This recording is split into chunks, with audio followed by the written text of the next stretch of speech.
Una realidad aparte. Carlos Castaneda. Segunda parte. La tarea de ver. Capítulo 16. Llegamos al mismo valle al atardecer el 15 de diciembre de 1969. Mientras cruzábamos los matorrales, don Juan mencionó repetidas veces que las direcciones o puntos de orientación tenían importancia crucial en la empresa que yo iba a emprender. Debes determinar la dirección correcta apenas llegues a la punta de un cerro, dijo don Juan. No más te veas en la punta, enfrenta a esa dirección, señaló el sureste. Esa es tu buena dirección y debes encararla siempre, sobre todo cuando andes en dificultades, recuérdalo. Nos detuvimos al pie de los cerros donde yo había percibido el hoyo. Señaló un sitio específico en el cual debía sentarme. Tomó asiento junto a mí y con voz pausada me dio detalladas instrucciones.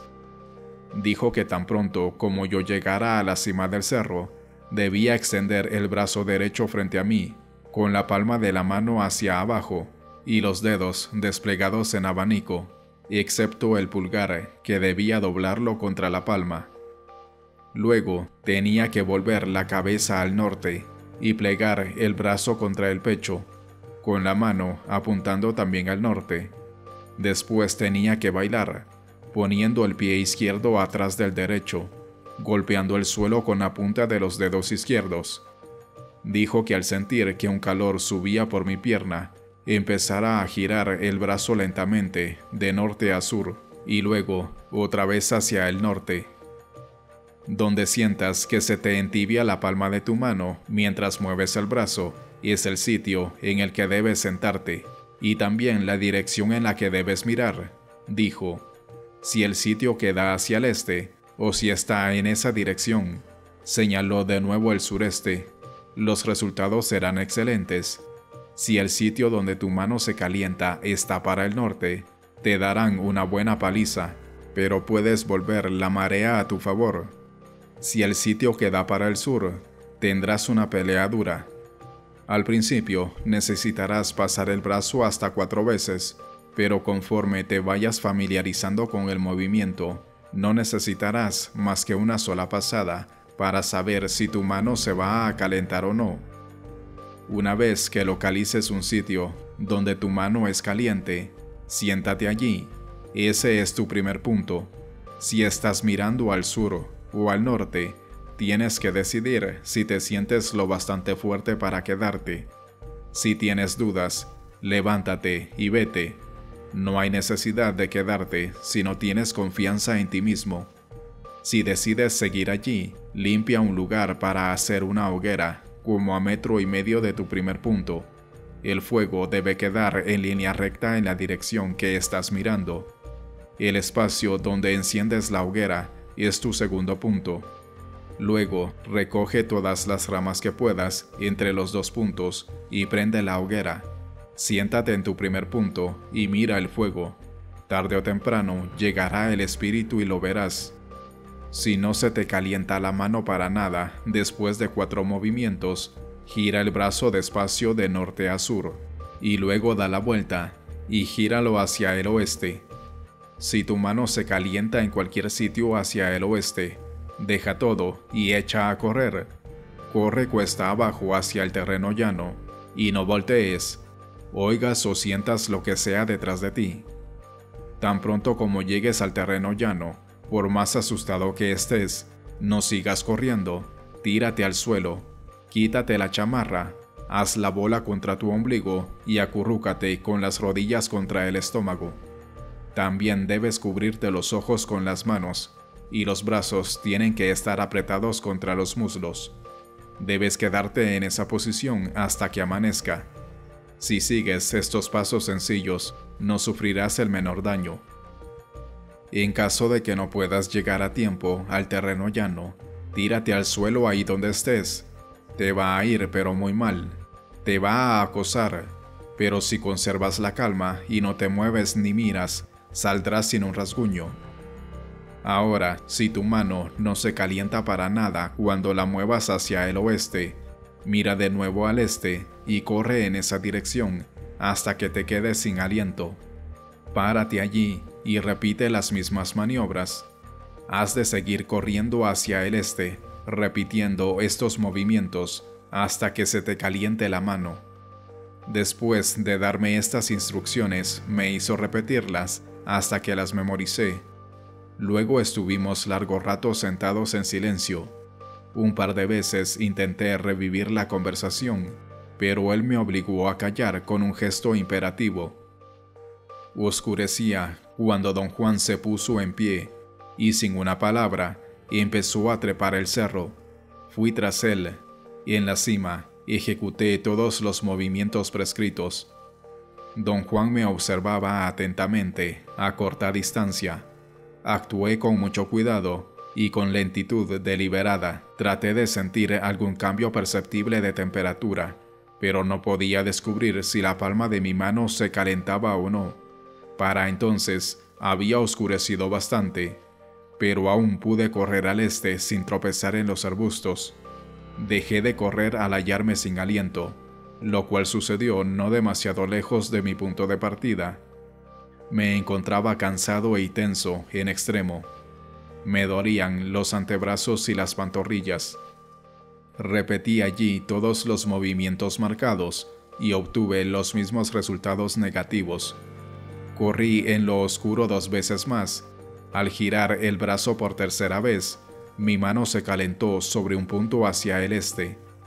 El cambio de temperatura fue tan definido que me sorprendió. Me senté a esperar a don Juan. Le dije que había percibido un cambio de temperatura en mi mano. Me indicó que procediera, y recogí todas las ramas secas que pude hallar y encendí un fuego. Él se sentó a mi izquierda, a medio metro de distancia. El fuego trazaba extrañas siluetas danzantes. Al rato, las llamas se hacían iridescentes, se volvían azulosas y luego blanco brillante. Expliqué ese insólito juego de colores, asumiendo que lo producía alguna propiedad química específica de las varas y ramas secas que reuní. Otro aspecto muy poco usual del fuego eran las chispas. Las nuevas ramas que yo seguía añadiendo creaban chispas desmesuradas. Pensé que eran como pelotas de tenis que parecían estallar en el aire. Miré el fuego fijamente, como creía que don Juan me había recomendado, y me mareé. Él me dio un guaje de agua y me hizo señas de beber. El agua me relajó y me produjo una deliciosa sensación de frescura. Don Juan se inclinó para susurrarme al oído que no tenía que clavar la vista en las llamas, que solo observara en la dirección del fuego.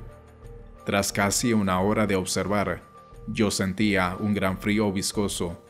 En cierto momento en que estaba a punto de agacharme a recoger una vara, algo como un insecto o una mancha en mi retina pasó, cruzando de derecha a izquierda entre mi persona y el fuego. Inmediatamente me retraje. Miré a don Juan y él me indicó, con un movimiento de barbilla, mirar de nuevo las llamas. Un momento después, la misma sombra cruzó en dirección opuesta. Don Juan se puso en pie rápidamente y empezó a apilar tierra suelta encima de las ramas ardientes hasta apagar por entero las llamas. Ejecutó la maniobra con velocidad increíble. Cuando me moví para ayudarlo, él ya había acabado de extinguir el fuego. Pisoteó la tierra sobre los recoldos y luego casi me arrastró cuesta abajo y hacia la salida del valle. Caminaba muy aprisa, sin volver la cabeza, y no me permitió hablar en absoluto. Cuando llegamos a mi coche, horas después, le pregunté qué era la cosa que vi. Sacudió la cabeza imperativamente y viajamos en completo silencio. Entró directamente en su casa cuando llegamos a ella en las primeras horas del día y nuevamente me calló cuando hice por hablar. Don Juan estaba sentado afuera, detrás de su casa. Parecía haber aguardado mi despertar, pues al salir yo se puso a hablar. Dijo que la sombra de la noche pasada era un espíritu, una fuerza que pertenecía al sitio particular donde yo la vi. Calificó de inútil a ese ser específico. Solo existe allí, dijo. No tiene secretos de poder, por eso no tenía caso quedarse. Solo habrías visto una sombra rápida y pasajera yendo de un lado a otro toda la noche. Pero hay otra clase de seres que pueden darte secretos de poder, si tienes la suerte de encontrarlos. Desayunamos entonces y estuvimos un buen rato sin hablar. Después de comer, nos sentamos frente a la casa. Hay 3 clases de seres, dijo él de pronto. Los que no dan nada porque no tienen nada que dar, los que solo causan susto, y los que tienen regalos. El que viste anoche era de los silenciosos, no tiene nada que dar, es solo una sombra. Pero casi siempre hay otro tipo de ser asociado con el silencio, un espíritu malvado cuya única cualidad es causar miedo y que siempre ronda la morada de un silencioso. Por eso decidí que nos fuéramos cuanto antes.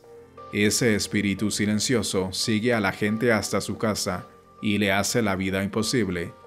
Conozco gente que a causa de ellos han tenido que irse de su casa. Siempre hay quienes creen que pueden sacarle mucho a esa clase de ser, pero el simple hecho de que haya un espíritu por la casa no significa nada. Luego tratan de atraerlo, o lo siguen por la casa, bajo la impresión de que puede revelarles secretos, pero lo único que sacan es una experiencia espantosa. Conozco unas personas que se turnaban para vigilar a uno de esos seres malvados que los siguió hasta su casa. Meses enteros vigilaron al espíritu. Al final, otra gente tuvo que entrar a sacarlo de la casa. Se habían debilitado y estaban consumiéndose. Por esa razón, lo único prudente que puede hacerse con esa clase de espíritus es olvidarlos y dejarlos en paz. Le pregunté cómo atraía a la gente a los espíritus. Dijo que primero se ponían a pensar dónde sería más probable que el espíritu apareciera, y luego colocaban armas en su camino con la esperanza de que las tocase, pues era sabido que a los espíritus les gustan los atavíos de guerra. Don Juan dijo que cualquier clase de armamento, cualquier objeto tocado por un espíritu, se convertía por derecho en objeto de poder. Sin embargo, se sabía que el tipo avieso de ser nunca tocaba nada, sino solo producía la ilusión auditiva de ruido. Pregunté entonces a don Juan en qué forma tales espíritus causan miedo. Dijo que su manera más común de asustar a la gente era aparecer como una sombra oscura, con figura de hombre, que recorría la casa creando un estruendo temible, o bien sonido de voces, o como una sombra oscura que de repente se abalanzaba desde un rincón oscuro. Don Juan dijo que la tercera clase de espíritus era un verdadero aliado, un dador de secretos. Ese tipo especial existía en sitios solitarios y abandonados, sitios casi inaccesibles. Dijo que quien deseara hallar a uno de estos seres debía viajar lejos e ir solo. En un sitio distante y solitario, tenía que dar solo todos los pasos necesarios. Tenía que sentarse junto a su hoguera e irse de inmediato si veía la sombra, pero debía quedarse si encontraba otras condiciones, como un viento fuerte que matara su fuego y le impidiera encenderlo nuevamente durante 4 intentos, o si en un árbol cercano se rompía una rama. La rama tenía que romperse en realidad, y había que cerciorarse de que no solo era el ruido de una rama rota. Otras condiciones que debían tenerse en cuenta eran piedras que rodaran, o guijarros arrojados al fuego, o cualquier ruido constante, y entonces había que caminar en la dirección en que ocurriera cualquiera de estos fenómenos, hasta que el espíritu se revelara.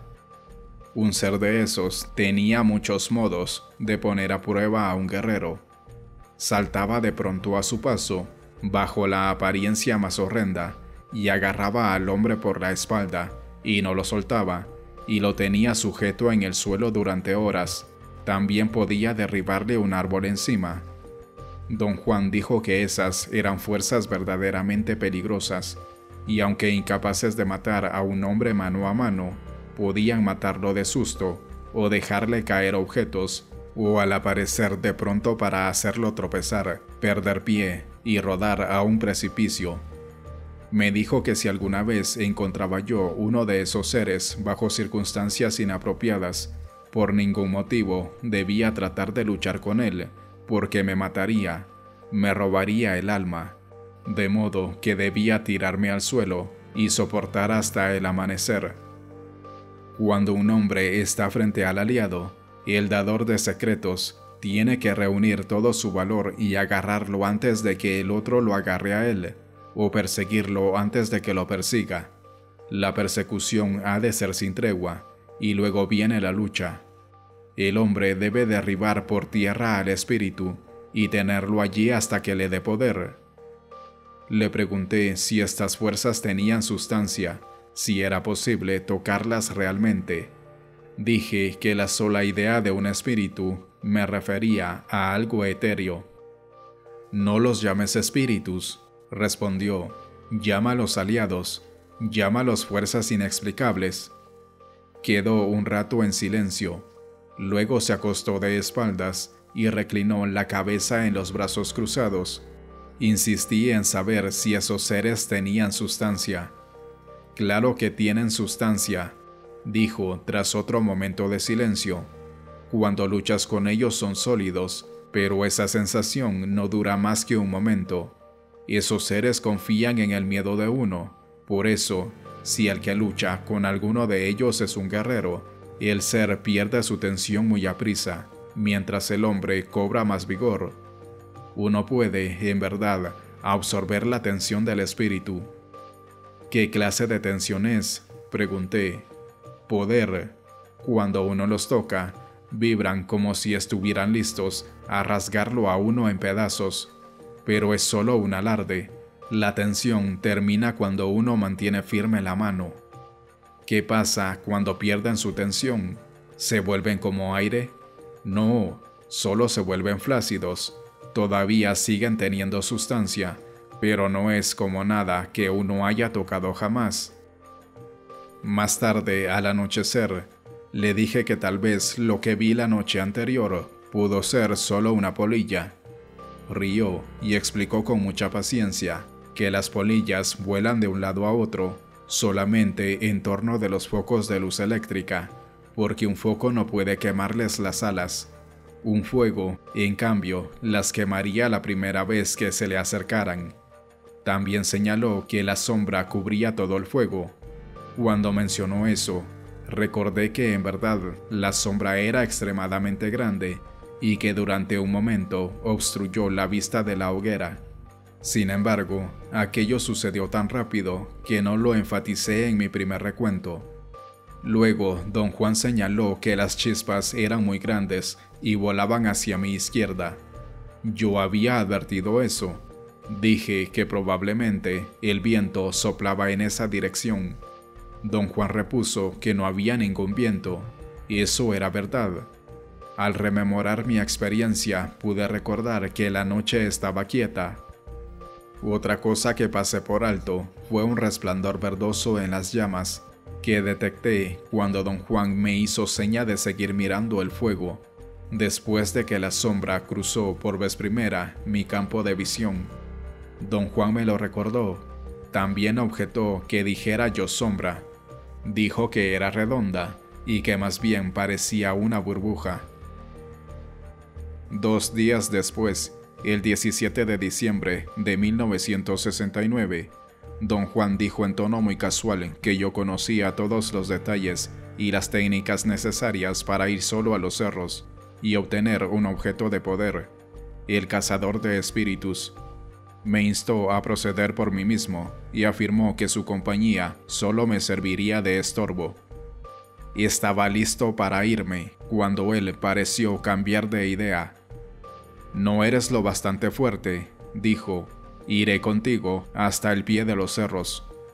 Cuando estuvimos en el vallecito donde vi al aliado, examinó desde cierta distancia la formación topográfica que yo había llamado un hoyo en los cerros, y dijo que teníamos que ir todavía más al sur, a las montañas distantes. La morada del aliado se hallaba en el punto más lejano que podíamos ver por el hoyo. Miré la configuración y solo pude discernir la masa anulosa de las montañas.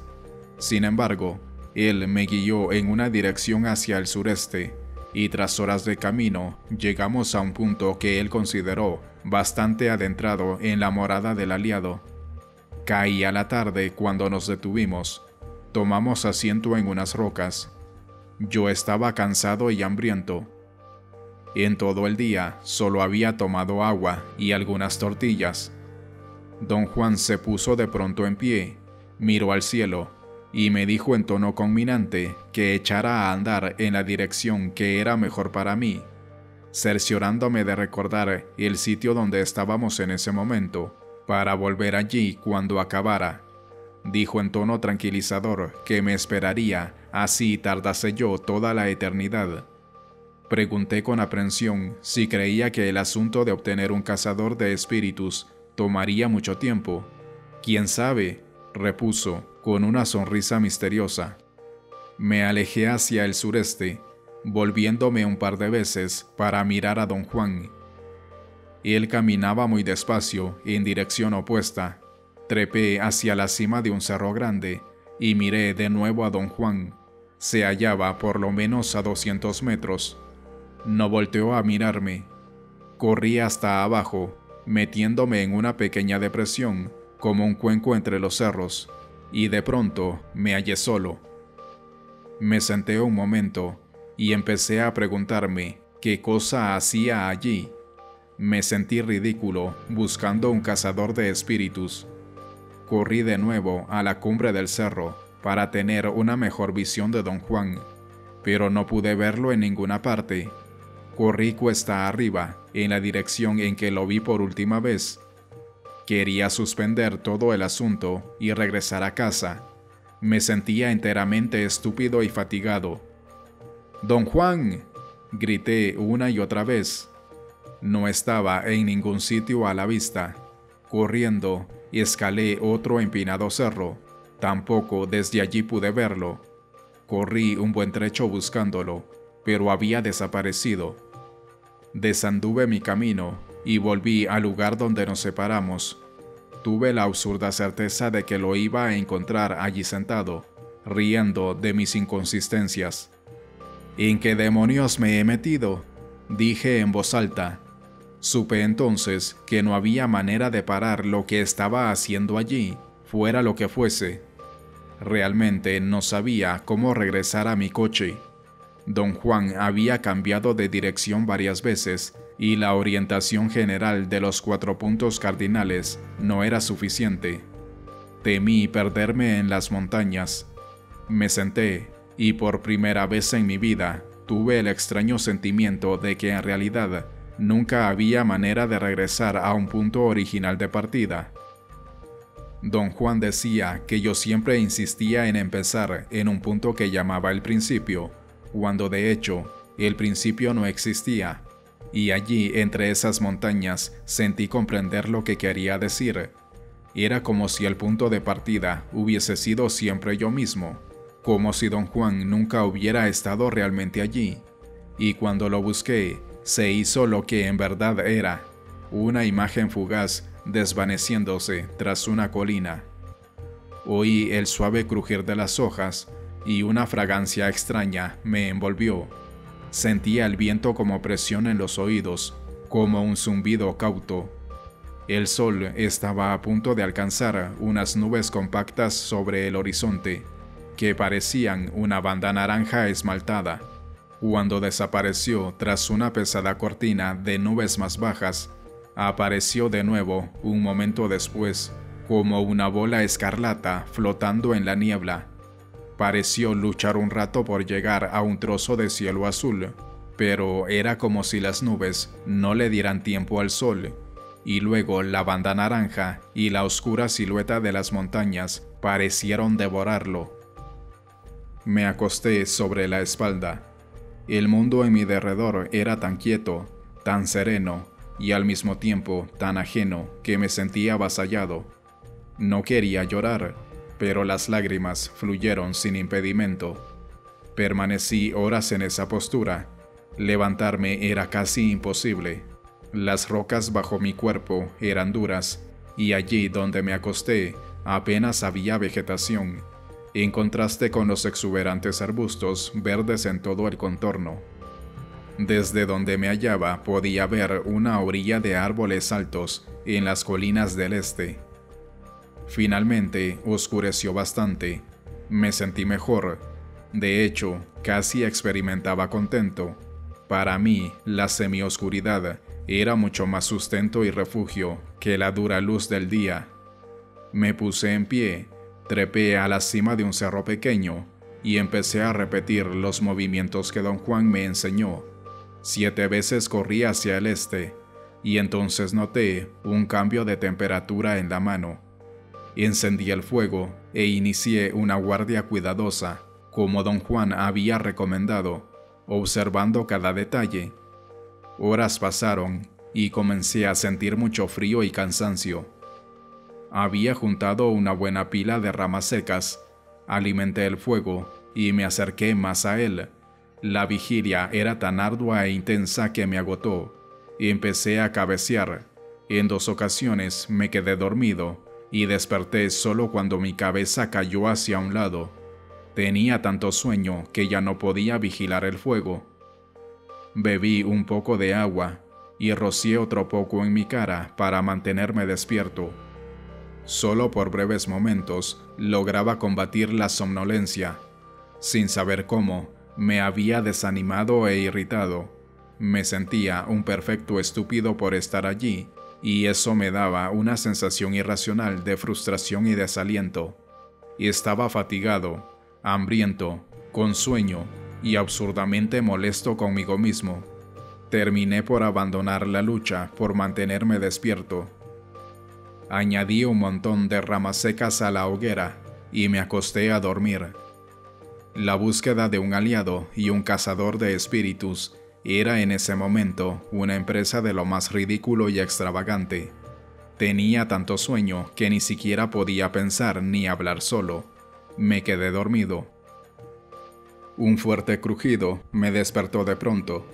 Al parecer, el ruido, fuera lo que fuera, había sido justamente encima de mi oído izquierdo, pues yo estaba echado sobre el costado derecho. Me senté completamente despierto. Mi oído izquierdo zumbaba, ensordecido por la proximidad y la fuerza del sonido.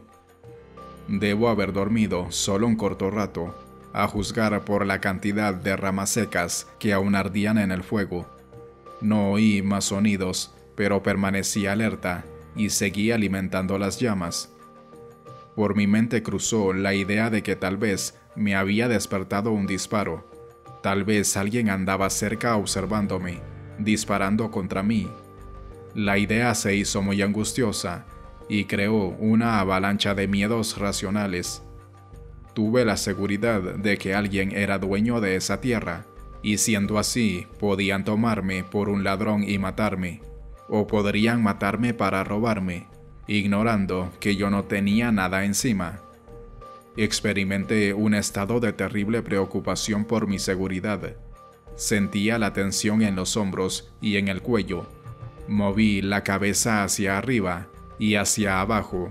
Los huesos del cuello crujieron. Seguía mirando el fuego, pero no advertía en él nada fuera de lo común, ni oía más ruidos. Tras un rato me sosegué bastante, y se me ocurrió que acaso don Juan estaba en el fondo de todo esto. Rápidamente me convencí de que era así. La idea me hizo reír. Tuve otra avalancha de conclusiones racionales, felices esta vez. Pensé que don Juan sospechó que yo iba a cambiar de parecer con respecto a quedarme en las montañas, o me vio correr tras él y se escondió en una cueva oculta o detrás de un arbusto. Luego me siguió y al verme dormido, me despertó rompiendo una rama cerca de mi oído. Añadí más ramas al fuego y empecé a mirar en torno, en forma casual y encubierta, para ver si podía localizarlo, aún sabiendo que si andaba escondido por ahí, no me sería posible descubrirlo. Todo era completamente plácido. Los grillos, el viento que azotaba los árboles en las laderas de los cerros a mi alrededor, y el suave sonido crujiente de las varas al encenderse. Volaban chispas, pero eran chispas ordinarias. De pronto, oí el fuerte ruido de una rama al partirse en dos, y el sonido procedía de mi izquierda. Contuve el aliento y escuché con la máxima concentración. Un instante después, oí que otra rama se quebraba a mi derecha. Luego percibí el leve sonido lejano de más ramas rotas. Era como si alguien las pisara haciéndolas crujir. Los sonidos eran ricos y plenos, con un matiz de lozanía. Además, parecían irse acercando a mí. Tuve una reacción muy lenta. No sabía si escuchar o levantarme. Deliberaba qué hacer cuando repentinamente el sonido de ramas rotas ocurrió en todo mi derredor. Eché a correr cuesta abajo en la oscuridad. Mientras cruzaba los arbustos, me vino la idea de que no había tierra llana. Iba a la mitad del cerro cuando sentí algo detrás, casi tocándome. No era una rama, era algo que sentí intuitivamente, me estaba dando alcance. Al darme cuenta de que me helé, me quité la chaqueta, la enrollé contra mi estómago, me acuclillé sobre las piernas y me cubrí los ojos con las manos, como don Juan había indicado. Mantuve esa posición un corto rato antes de advertir que todo en torno mío estaba en completo silencio. No había sonidos de ninguna clase. Me entró una alarma extraordinaria. Los músculos de mi estómago se contraían y temblaban espasmódicamente. Y entonces oí otro crujido. Parecía venir de lejos, pero era en extremo claro y distinto. Se oyó de nuevo, más cerca. Hubo un intervalo de quietud, y luego algo estalló por encima de mi cabeza. La brusquedad del ruido me hizo saltar involuntariamente, y casi rodé sobre el costado. Era definitivamente el sonido de una rama quebrada en dos, y el sonido fue tan cercano que oí el rumor de las hojas cuando la rama era partida. Hubo a continuación un diluvio de explosiones crujientes, y en todo el derredor se quebraban ramas con gran fuerza. Lo incongruente, en ese punto, era mi reacción a todo el fenómeno. En vez de hallarme aterrado, reía. Pensaba sinceramente haber dado con la causa de cuanto ocurría, y estaba convencido de que don Juan me engañaba de nuevo. Una serie de conclusiones lógicas cimentaron mi confianza. Me sentí jubiloso. Sin duda podría atrapar a ese viejo zorro de don Juan en otra de sus tretas. Andaba cerca de mí rompiendo ramas, y sabiendo que yo no osaría alzar la vista, y estaba a salvo y en libertad de hacer lo que quisiera. Calculé que debía estar solo en las montañas, pues yo había andado con él durante días. No había tenido tiempo ni oportunidad de enrolar colaboradores. Si se hallaba oculto, como yo creía, solo él se ocultaba, y lógicamente no podría producir más que un número limitado de ruidos. Como estaba solo, los ruidos tenían que ocurrir en una secuencia lineal de tiempo, es decir, uno por uno, o cuando mucho, 2 o 3 por vez. Además, la variedad de sonidos debía también estar limitada a la mecánica de un solo individuo, agazapado e inmóvil. Me sentí absolutamente seguro de que toda la experiencia era un juego, y de que la única manera de permanecer por encima de él era desalojar de ese nivel mis emociones. Positivamente lo disfrutaba. Me sorprendí riendo por lo bajo ante la idea de poder anticipar la siguiente tirada de mi oponente. Traté de imaginar qué haría yo en ese momento si fuera don Juan. El sonido de algo que sorbía me hizo salir, con una sacudida de mi ejercicio mental, y escuché con atención, y el sonido se repitió. No pude determinar qué era. Sonaba como si un animal sorbiera agua. Se oyó de nuevo, muy cerca. Era un sonido irritante que me recordó el chasquido producido por un adolescente de Gran Quijada al mascar chicle. Me preguntaba cómo podía don Juan producir tal ruido cuando el sonido ocurrió de nuevo, a mi derecha. Primero fue un solo sonido, y luego oí una serie de chapoteos y ruidos de succión, como si alguien caminara en el lodo. Era un sonido exasperante, casi sensual, de pies que chapoteaban en fango profundo. Los ruidos cesaron un momento y recomenzaron a mi izquierda, muy cerca, quizás a solo 3 metros. Sonaba como si una persona corpulenta trotara en el lodo con botas de hule. Me maravilló la riqueza del sonido. No me era posible imaginar ningún aparato primitivo que yo mismo pudiera usar para producirlo. Oía otra serie de pasos y chapoteos atrás de mí, y luego se oyeron simultáneamente por todos lados. Alguien parecía caminar, correr, trotar sobre el lodo por todo mi derredor. Se me ocurrió una duda lógica. Para hacer todo eso, don Juan habría tenido que correr en círculos a una velocidad inverosímil. La rapidez de los sonidos clausuraba esa alternativa. Pensé entonces que don Juan, después de todo, debía de tener confederados. Quise ocuparme en especulaciones sobre quiénes serían sus cómplices, pero la intensidad de los ruidos me quitaba toda concentración. En verdad no podía pensar con lucidez, pero no tenía miedo. Quizá me hallaba solamente atontado por la extraña calidad de los sonidos. Los chapoteos vibraban, literalmente. De hecho, sus peculiares vibraciones parecían dirigidas a mi estómago. ¿O acaso percibía yo la vibración con la parte baja del abdomen? Al darme cuenta de eso, perdí instantáneamente mi sentido de objetividad y despego. Los sonidos atacaban mi estómago. Me vino la pregunta, ¿qué tal si no era don Juan? Me llené de pánico, tensé los músculos abdominales y apreté con fuerza los muslos contra el bulto de mi chaqueta. Los ruidos crecieron en número y velocidad, como si supieran que yo había perdido mi confianza. Las vibraciones eran tan intensas que me producían náuseas.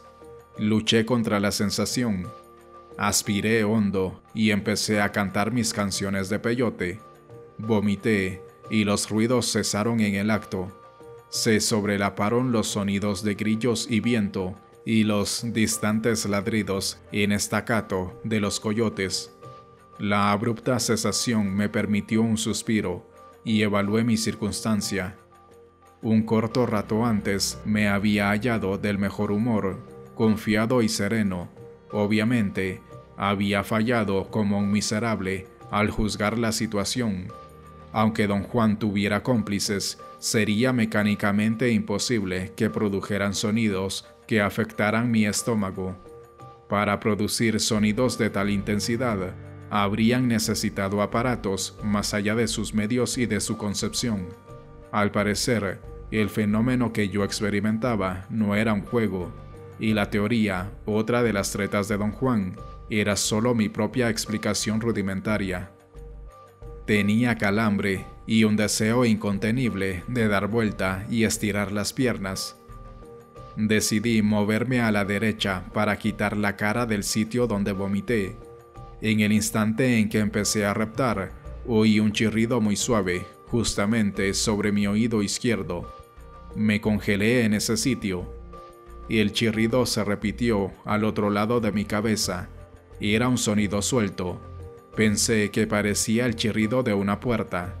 Esperé, y al no oír nada más, decidí moverme de nuevo. Apenas había empezado a hacer la cabeza a la derecha, cuando casi me vi forzado a levantarme de un salto. Un torrente de chirridos me cubrió en el acto. Unas veces eran como chirriar de puertas, Otras, como chirridos de ratas o cobayos, no eran fuertes ni intensos, sino muy suaves e insidiosos, y me producían torturantes espasmos de náusea. Cesaron como se habían iniciado, disminuyendo gradualmente hasta que solo uno o dos se oían a la vez. Entonces oí algo como las alas de una gran ave que volaba rozando la copa de los arbustos. Parecía describir círculos en torno de mi cabeza. Los suaves chirridos empezaron a aumentar de nuevo, y también el batir de alas. Sobre mi cabeza parecía haber una bandada de aves gigantescas moviendo sus alas suaves. Ambos ruidos se mezclaron, creando en torno mío una oleada envolvente. Me sentí flotar, suspendido en un enorme escareo ondulante. Los chirridos y aleteos eran tan fluidos que los sentía en todo el cuerpo. Las alas en movimiento de una bandada de aves parecían jalarme desde arriba, mientras los chillidos de un ejército de ratas me empujaban desde abajo y en torno de mi cuerpo. No había duda en mi mente de que, a través de mi estúpida torpeza, me había echado encima algo terrible. Apreté los dientes y respiré hondo, y canté canciones de peyote. Los ruidos duraron mucho tiempo, y me opuse a ellos con toda mi fuerza. Cuando amainaron, hubo nuevamente un silencio interrumpido, como suelo percibir el silencio, es decir, solo podía percibir los sonidos naturales de insectos y viento. La hora del silencio me fue más perjudicial que la hora de los ruidos. Y empecé a pensar y a evaluar mi posición, y mi deliberación me hundió en pánico. Supe que estaba perdido. Carecía de conocimiento y el vigor necesario para repeler aquello que me acosaba. Me hallaba enteramente inerme, doblado sobre mi propio vómito. Pensé que había llegado al fin de mi vida y me puse a llorar. Quise pensar en mi vida, pero no sabía por dónde empezar. Nada de lo que había hecho en mi vida ameritaba en realidad ese último énfasis definitivo. De modo que yo no tenía nada en qué pensar. Ese reconocimiento fue exquisito.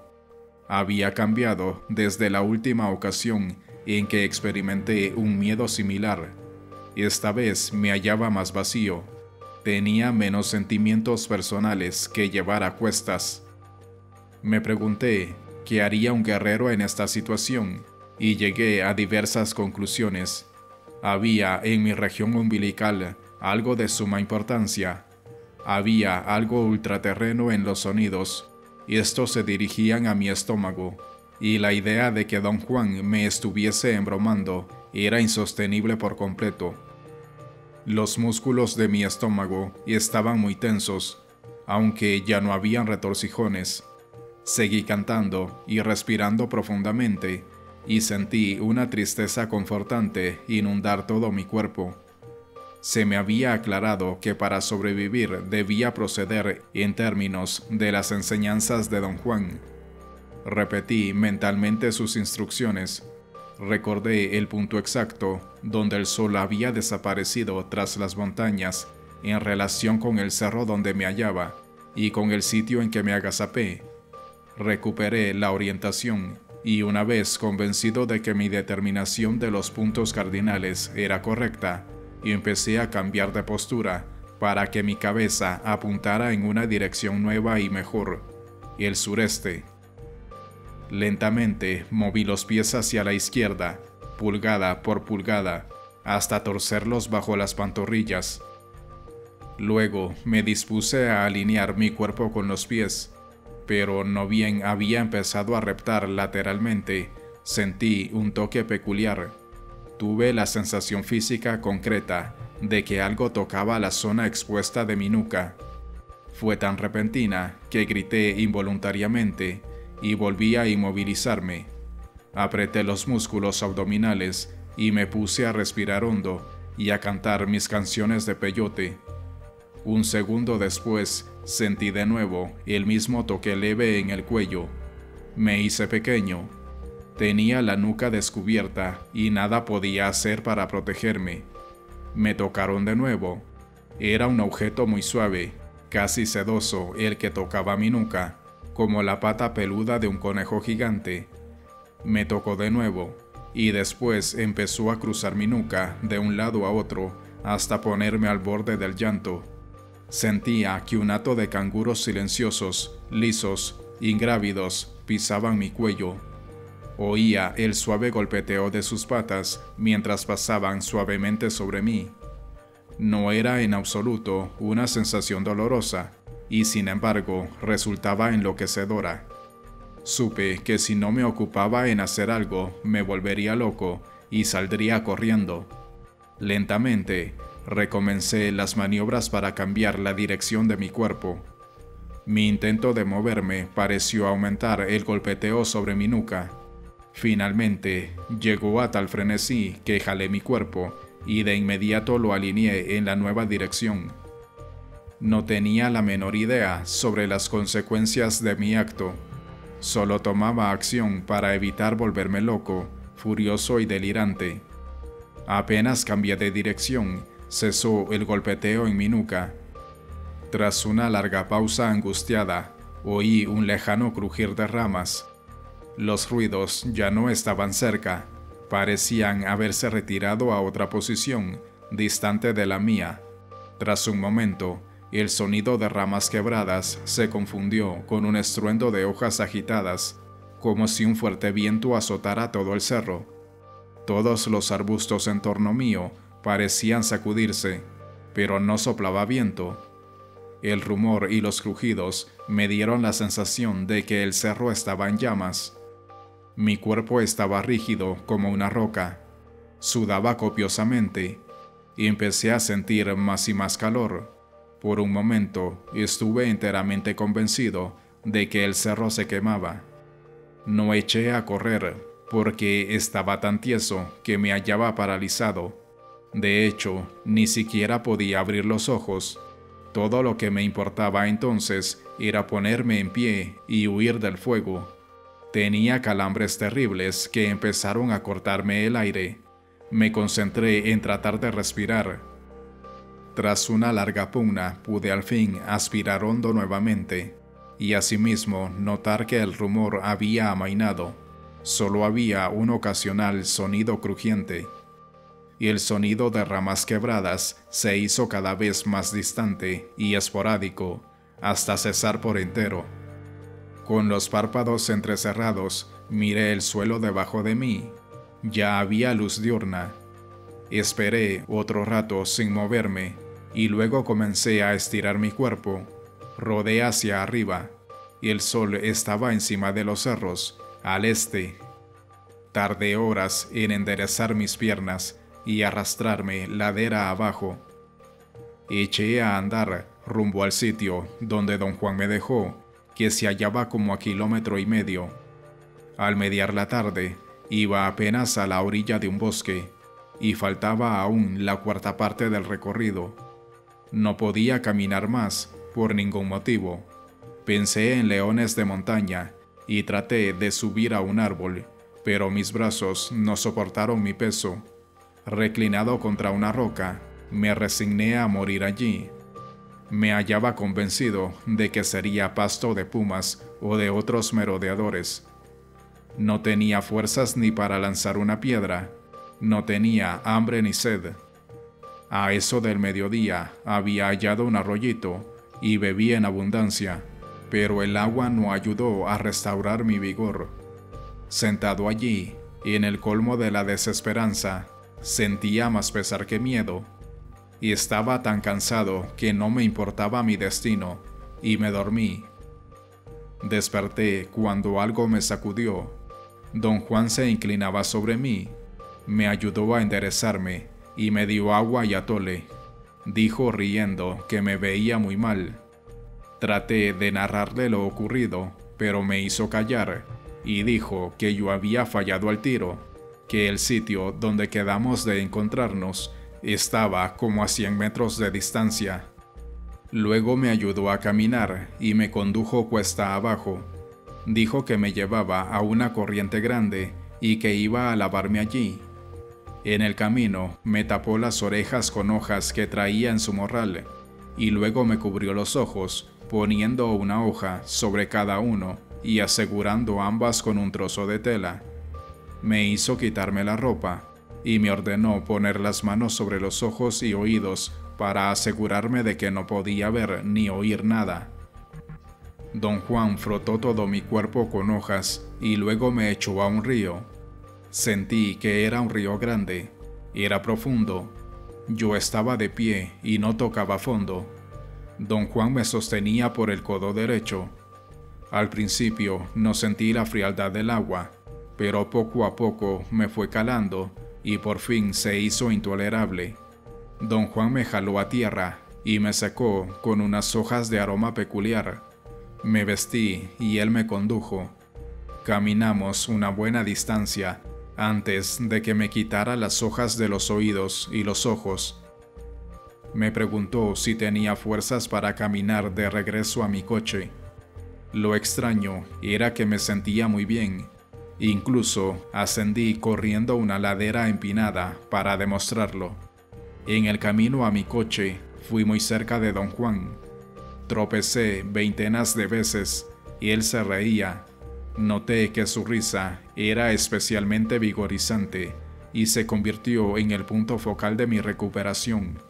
Mientras más reía él, mejor me sentía yo. Al día siguiente, narré a Don Juan el curso de los eventos desde la hora en que me dejó. No dejó de reír durante todo mi recuento, y especialmente cuando le dije que había creído que era otra de sus tretas. «Siempre piensas que te estoy engañando», dijo. «Confías demasiado en ti mismo. Actúas como si conocieras todas las respuestas. No conoces nada, mi amiguito, nada». Esta era la primera vez que Don Juan me llamaba mi amiguito. Me tomó por sorpresa, lo advirtió y sonrió. Había en su voz un gran calor, y eso me puso muy triste. Le dije que era descuidado e incompetente, porque tal era la inclinación inherente de mi personalidad, y que nunca me sería posible comprender su mundo. Me sentía hondamente conmovido. Él me dio ánimos y aseveró que me había portado muy bien. Le pregunté el significado de mi experiencia. «No tiene significado», dijo.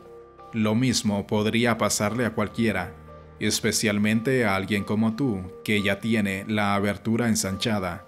Es muy común. Cualquier guerrero que haya salido en busca de aliados te puede hablar de lo que hacen. Lo que te hicieron a ti no fue nada, pero tu abertura está de par en par y por eso andas tan nervioso. No se convierte uno en guerrero de la noche a la mañana. Ahora debes ir a tu casa y no regreses hasta que sanes y estés cerrado».